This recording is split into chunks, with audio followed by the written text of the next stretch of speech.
Shalom Bapak Ibu saudara-saudari yang terkasih. Senang sekali bisa berjumpa Anda di pagi hari ini.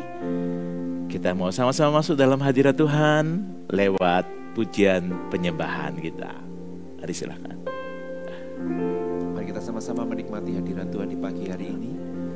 Kita sama-sama pujikan pujian ini. Dengan segenap hati kita minta hadirat Tuhan tercurah dari setiap kita.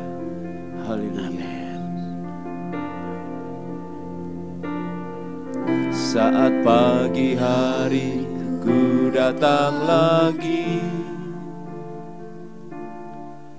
menghadap Tuhan dan rendahkan diri,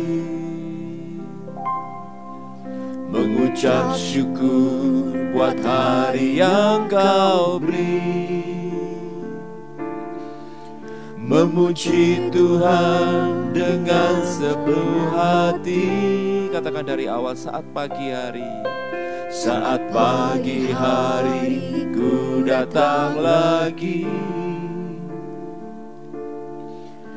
menghadap Tuhan dan rendahkan diri, mengucap syukur buat hari yang Kau beri, memuji Tuhan dengan sepenuh hati. Ku sembah Kau, Allah Maha Kudus. Ku tinggikan Allah Maha Tinggi. Ku serahkan tubuh jiwa rohku dalam pimpinanmu Tuhan. Mari lebih sungguh lagi, katakan saat pagi hari. Saat pagi hari ku datang lagi menghadap Tuhan dan rendahkan diri, mengucap syukur buat hari yang Kau beri, memuji Tuhan dengan sepenuh hati. Katakan, ku sembah Kau, Allah Maha Kudus. Ku tinggikan Allah Maha Tinggi. Ku serahkan tubuh jiwa rohku dalam pimpinanmu Tuhan. Lebih lagi katakan, ku sembah Kau, Allah Maha Kudus. Ku tinggikan Allah Maha Tinggi. Ku serahkan tubuh jiwa rohku dalam pimpinanmu Tuhan. Ku sembah Kau, Allah Maha Kudus. Ku tinggikan Allah Maha Tinggi. Ku serahkan tubuh jiwa rohku dalam pimpinanmu Tuhan. Mari sembah Dia, kami sembah Engkau, ya kami sembah. Haleluya. Ku tinggikan nama-Mu Tuhan. Kami mengasihi Yesus ini pipian. Haleluya.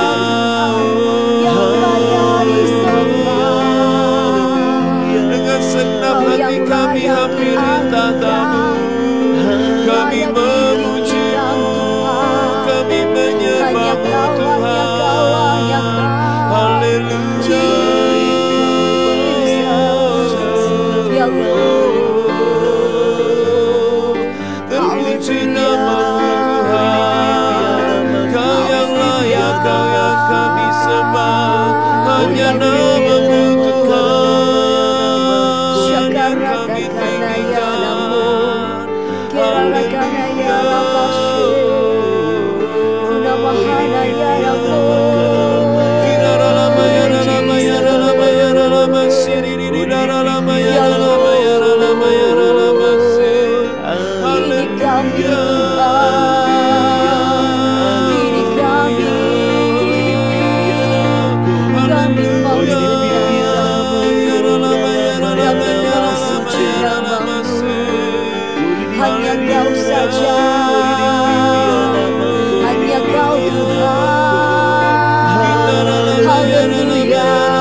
Allah Maha Kudus, ku tinggikan Allah Maha Tinggi, ku serahkan tubuh jiwa rohku dalam pimpinanmu Tuhan. Ku sembah Kau Allah Maha Kudus, ku tinggikan Allah Maha Tinggi, ku serahkan tubuh jiwa rohku dalam pimpinanmu Tuhan. Katakan ku cinta Kau, ku cinta Kau Yesus, ku puji Kau Yesus, ku sembah Kau Yesus, Tuhan dan Rajaku. Dengan segenap hati dan dengan segenap jiwaku, akal budi, ku cinta Kau. Lebih tinggi lagi katakan ku cinta Kau, ku cinta Kau Yesus, ku puji Kau Yesus, ku sembah Kau Yesus, Tuhan dan Rajaku. Dengan segenap hati dan dengan segenap jiwaku, akal budi, ku cinta Kau. Lebih sungguh lagi katakan ku cinta Kau, ku cinta Kau Yesus, ku puji Kau Yesus, ku sembah Kau Yesus, Tuhan dan Rajaku. Dengan segenap hati dan dengan segenap jiwaku, akal budi, ku cinta Kau. Dengan segenap hati, dengan segenap hati dan dengan segenap jiwaku, akal budi, ku cinta Kau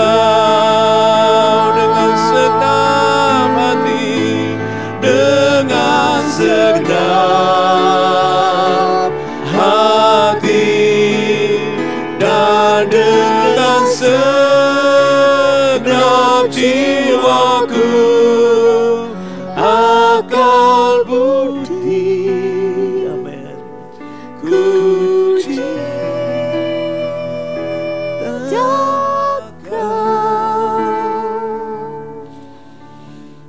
ya Tuhan, biar selagi masih di awal tahun yang baru ini, ajari kami untuk punya hati yang demikian, yang mengasihi-Mu dengan segenap hati kami, segenap jiwa kami, segenap kekuatan kami, segenap akal budi kami.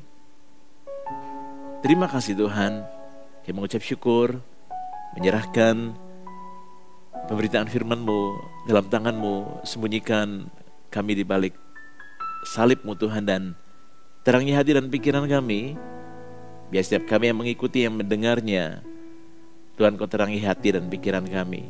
Kami mengucap syukur buat pagi hari ini, di dalam nama Tuhan Yesus. Amin.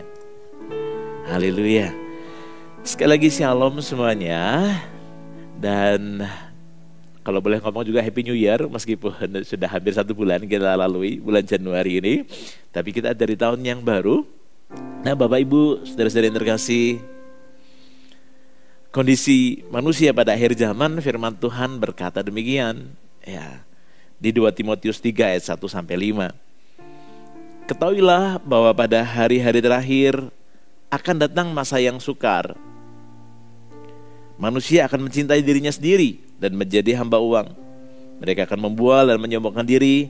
Mereka akan menjadi pemfitnah. Mereka akan berontak terhadap orang tua dan tidak tahu berterima kasih, tidak mempedulikan agama, tidak tahu mengasihi, tidak mau berdamai, suka menjelekkan orang, tidak dapat mengekang diri, garang, tidak suka yang baik, suka mengkhianat, tidak berpikir panjang, berlagak tahu, lebih menuruti hawa nafsu daripada menuruti Allah. Secara lahiriah mereka menjalankan ibadah mereka, tapi pada hakikatnya mereka memungkiri kekuatannya. Jauhilah mereka itu. Itu nasihat Paulus kepada anak rohaninya Timotius. Memang firman Tuhan mencatat bahwa inilah kebenaran bahwa kondisi manusia pada akhir zaman. Ada banyak hal tadi daftarnya, tapi salah satu yang paling awal adalah Paulus berkata, manusia akan mencintai dirinya sendiri. Ya, fokus kebanyakan orang adalah pada aku dan aku gitu ya. Segala sesuatu diukur dari apakah kalau aku lakukan hal ini menguntungkan ya bagiku. Apakah yang aku peroleh kalau aku ikut ini, kalau aku lakukan itu dan sebagainya. Semuanya diukur dari aku dan aku. Karena memang manusia akan mencintai dirinya sendiri. Itu kondisi yang Paulus katakan tentang akhir zaman ini. Lalu di ayat yang lain, di pasal berikutnya di 2 Timotius 4 ayat 3 dan 4, Paulus juga berkata, karena akan datang waktunya orang tidak dapat lagi menerima ajaran sehat, tetapi mereka akan mengumpulkan guru-guru menurut kehendaknya untuk memuaskan keinginan telinganya. Mereka akan memalingkan telinganya dari kebenaran dan membukanya bagi dongeng. Nah, dari ayat ini sekali lagi, manusia itu pengennya sumbernya itu aku. Ya, mereka memilih yang ingin mereka dengar, bukan apa yang harus atau perlu untuk didengar. Ya, pokoknya kalau ini senang, kalau ini menyenangkan telinga, itu orang itu suka, gitu ya. Termasuk khotbah. Kalau orang itu yang khotbah rasanya kok terlalu gini. Ya, tapi kalau orang ini wah lucu tuh pengkhotbahnya atau apa. Seringkali kita ingin memuaskan telinga kita. Padahal seharusnya adalah apa yang perlu atau seharusnya kita dengar, bukan apa yang ingin kita dengar. Nah, Bapak Ibu, saudara-saudari yang terkasih, manusia itu cenderung ingin bebas.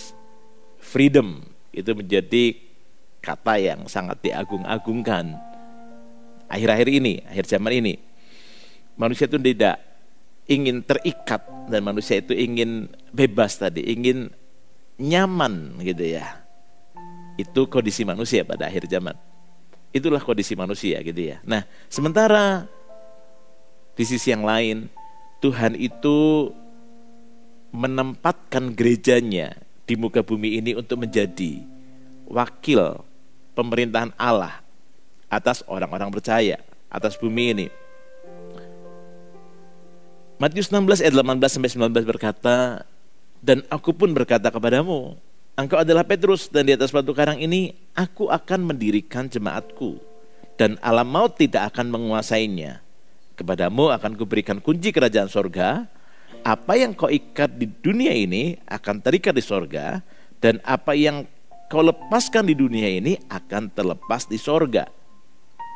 Nah, gereja yang terdiri dari orang-orang yang percaya kepada Tuhan Yesus diberi kuasa untuk mengikat dan melepaskan.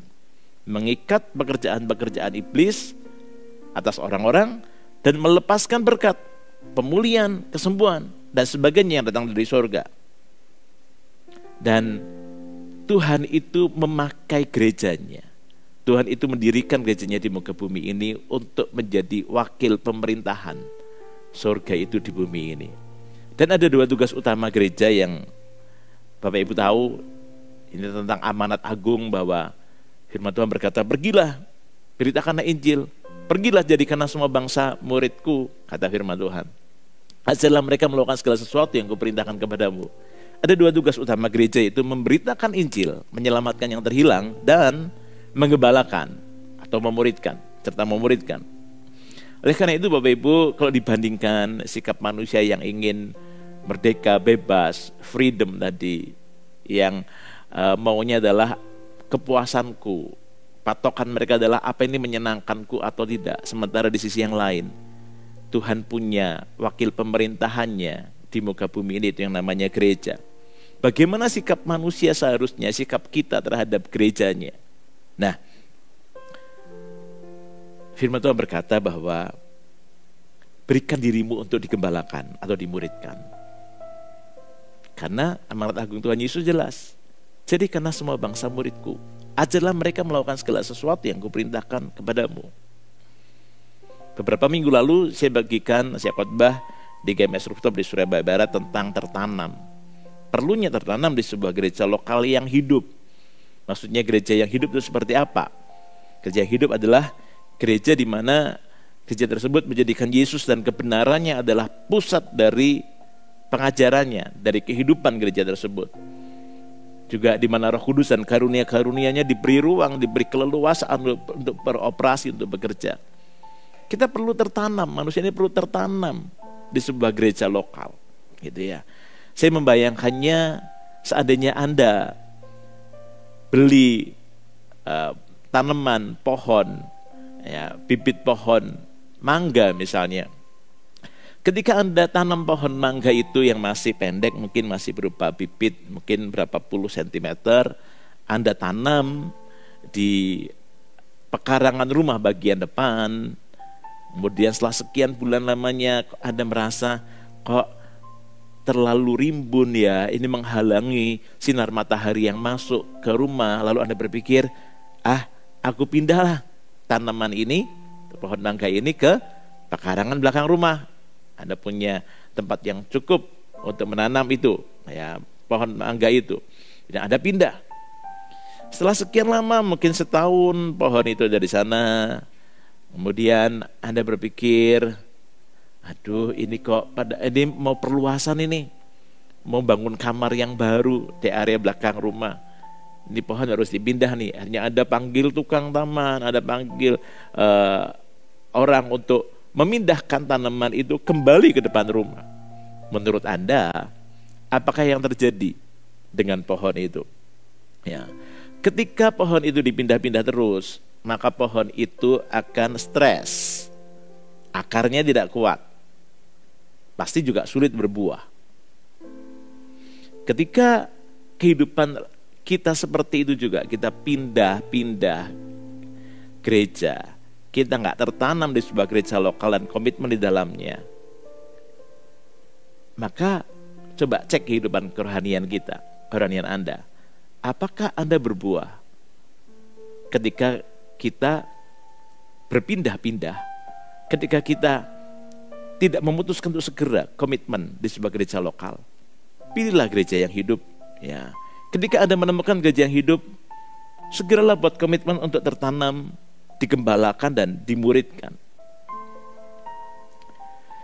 Ketika kita ditantang untuk berkomitmen tertanam di sebuah gereja, maka sebetulnya kita sedang ditantang untuk keluar dari zona nyaman kita dan memilih dengan sadar untuk tunduk pada otoritas dan dengan segenap hati kita ikut serta dalam mengerjakan visi yang Tuhan berikan atas gereja tersebut. Firman Tuhan berkata demikian dalam Ibrani pasal 13 ayat 17. Taatilah pemimpin-pemimpinmu dan tunduklah kepada mereka, sebab mereka berjaga-jaga atas jiwamu, sebagai orang-orang yang harus bertanggung jawab atasnya. Dengan jalan itu, mereka akan melakukannya dengan gembira, bukan dengan keluh kesah, sebab hal itu tidak akan membawa keuntungan bagimu. Dari ayat ini, saya dapati manfaat ketika kita tertanam di sebuah gereja lokal yang hidup. Yang pertama adalah, dengan kita tertanam, itu menempatkan kita di bawah naungan sayap Tuhan. Ya, di bawah naungan sayapnya. Maksudnya apa? Ketika kita tertanam, berkomitmen di sebuah gereja lokal, bertumbuh sungguh-sungguh dalamnya, kita ada dalam naungan sayap Tuhan. Kita ada dalam perlindungannya, kita ada dalam pengayomannya Tuhan. Ya. Nah, memang sulit untuk memahami prinsip-prinsip kerajaan Allah dengan pola pikir yang demokratis. Ya, ini yang iblis mau rusak, yaitu gambaran soal otoritas. Tadi firman Tuhan bilang kan, taatilah pemimpinmu dan tunduklah pada mereka. Ya, sementara kita sulit memahami kebenaran ini, karena manusia itu pengennya bebas, pengennya freedom tadi. Kok kenapa harus tunduk, kenapa harus taat? Ya, ini yang iblis mau rusak, yaitu gambaran soal otoritas. Mengapa? Karena ketundukan pada otoritas akan membawa kita pada perlindungan atau pengayoman. Nah, iblis tidak ingin kita ada dalam pengayoman. Iblis tidak ingin kita ada di bawah naungan sayap Tuhan, dalam perlindungan Tuhan. Makanya iblis berusaha merusak dengan cara bahwa otoritas itu menakutkan, otoritas itu menyebalkan. Itu ya. Memang tidak dipungkiri, mungkin ada sebagian, beberapa dari antara Anda mungkin yang sempat trauma dengan otoritas, dengan kepemimpinan mungkin yang salah, yang keliru. Tapi tidak semua kepemimpinan seperti itu Bapak Ibu.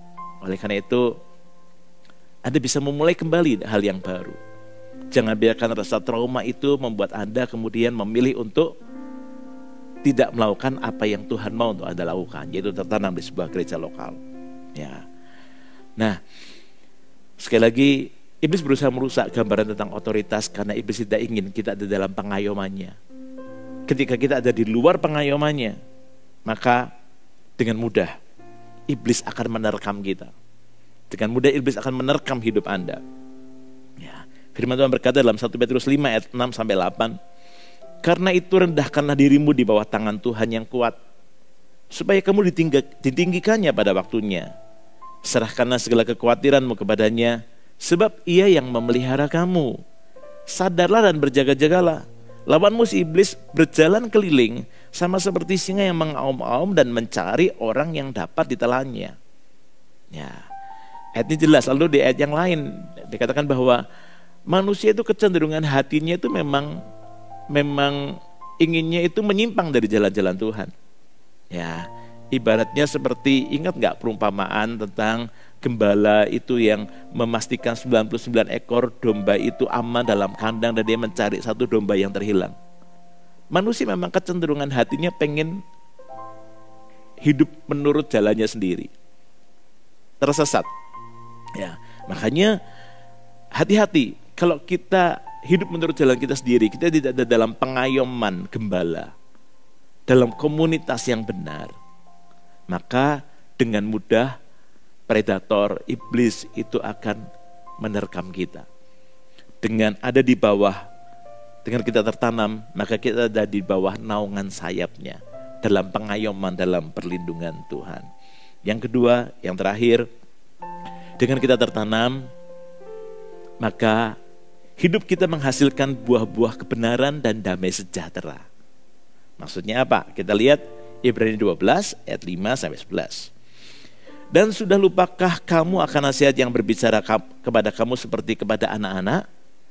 Hai anakku, janganlah anggap enteng didikan Tuhan, dan janganlah putus asa apabila engkau diperingatkannya. Karena Tuhan menghajar orang yang dikasihinya, dan ia menyesa orang yang diakuinya sebagai anak. Jika kamu harus menanggung ganjaran, Allah memperlakukan kamu seperti anak. Di manakah terdapat anak yang tidak dihajar oleh ayahnya? Tetapi jikalau kamu bebas dari ganjaran yang harus diderita setiap orang, maka kamu bukanlah anak, tetapi anak-anak gampang. Selanjutnya, dari ayah kita yang sebenarnya kita beroleh ganjaran, dan mereka kita hormati. Kalau demikian, bukankah kita harus lebih taat kepada Bapa segala roh, supaya kita boleh hidup? Sebab mereka mendidik kita dalam waktu yang pendek sesuai dengan apa yang mereka anggap baik. Tetapi Dia menghajar kita untuk kebaikan kita, supaya kita beroleh bagian dalam kekudusannya. Memang tiap-tiap ganjaran pada waktu ia diberikan tidak mendatangkan sukacita, tetapi duka cita. Tetapi kemudian ia menghasilkan buah kebenaran yang memberikan damai kepada mereka yang dilatih olehnya. Nah Bapak Ibu, ayat ini dengan jelas. Nanti Bapak Ibu bisa merenungkan kembali setelah program ini selesai. Bapak Ibu renungkan ayat ini berkali-kali lagi. Dengan kita tertanam atau komitmen pada sebagai gereja lokal, tunduk pada otoritas Tuhan dan juga pemimpin-pemimpin yang Tuhan berikan dalam kehidupan kita. Berarti kita memberikan diri untuk dimuridkan, digembalakan. Memang ketika kita membuat keputusan itu, ketika kita mau menjadi murid Tuhan, menjadi anak Tuhan di sebuah gereja lokal, maka di dalamnya pasti ada unsur yang namanya didikan. Karena pemuridan atau discipleship, di dalamnya itu ada unsur disciple, ya, disiplin, ya, berasal kata dari itu. Di dalamnya ada unsur memang didikan, ya. Memang nggak enak buat daging, ya. Ketika kita mungkin diarahkan hidup kita, kok nggak bisa bebas ya. Ketika kita ditegur, dinasihati, itu mendorong kita untuk menjadi lebih baik.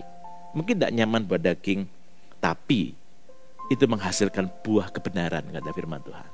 Dan memberikan damai buat yang mau, buat yang tahu prinsip ini dan mau mengikutinya. Hari ini pesan Tuhan buat kita adalah berikan dirimu untuk berada dalam naungan sayapnya, naungan sayap Tuhan, dalam perlindungannya, dalam pengayomannya. Dengan cara apa? Berikan dirimu untuk tertanam di gereja lokal yang hidup. Ya, bagi Anda jemaat GMS, ya, ayo kita tertanam lebih lagi. Ayo kita berikan diri hidup kita lebih lagi. Ayo kita layani Tuhan lebih lagi. Maka hidupmu tidak akan pernah sama lagi. Ya, hidupmu, hidup kekristenanmu tidak akan pernah sama lagi. Pasti ada hal-hal yang indah, yang manis, ada breakthrough, ada terobosan demi terobosan yang akan Tuhan kerjakan dalam hidup Anda, dalam karakter kita, dalam apapun segala aspek kehidupan kita. Berikan dirimu untuk ada di dalam naungan sayapnya. Mari kita mau menyembah Tuhan. Sebelum nanti saya mengajak untuk kita berdoa sama-sama, Bapak Ibu, mari kita menyanyikan lagu ini. Yesus, Kau kebenaran yang menyelamatkanku. Yesus, Kau kebenaran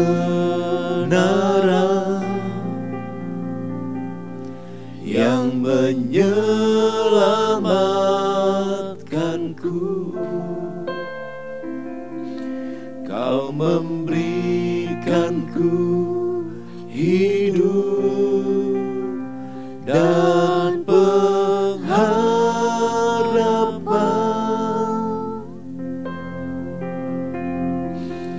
Ku ikut kehendak-Mu, ku perlu anugerah-Mu. Ku nyatakan janjiku kepadamu.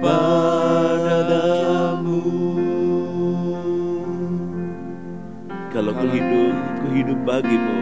Kalau ku hidup bagimu, hatiku tetap menyembahmu. Dunia tak bisa menjauhkanku dari kasih-Mu.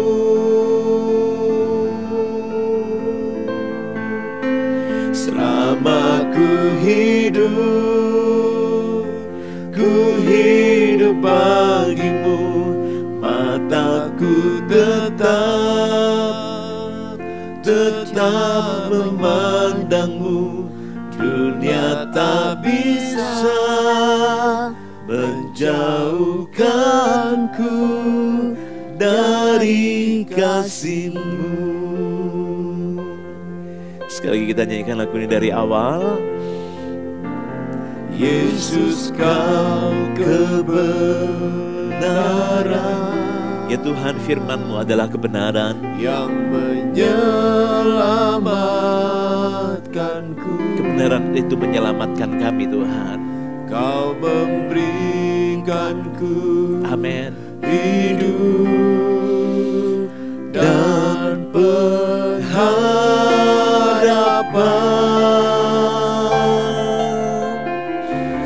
Ku ikut kehendak-Mu. Amin. Ku perlu anugerah-Mu. Ku nyatakan janjiku kepadamu. Ini janji kami, Tuhan. Kalau ku hidup bagimu, hatiku tetap menyembahmu. Dunia tak bisa menjauhkanku dari kasih-Mu.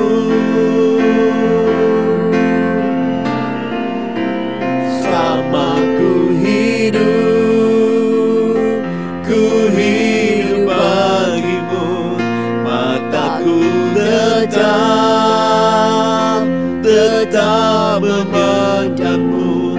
Dunia tak bisa menjauhkanku dari kasih-Mu. Kalau ku hidup, kalau ku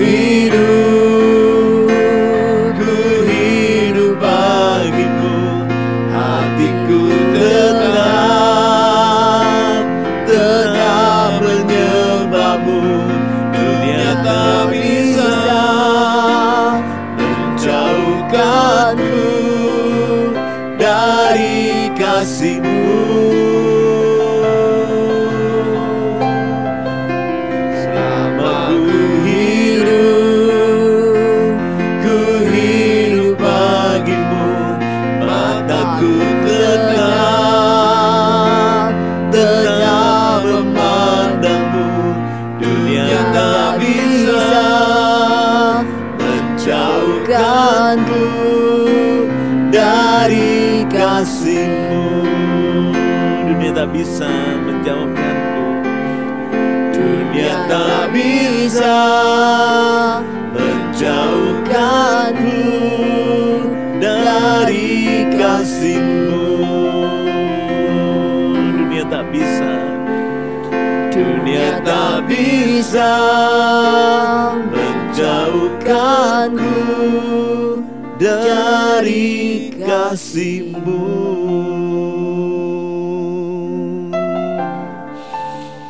Haleluya, pagi hari ini saya rindu berdoa bagi Bapak Ibu saudara-saudari semua.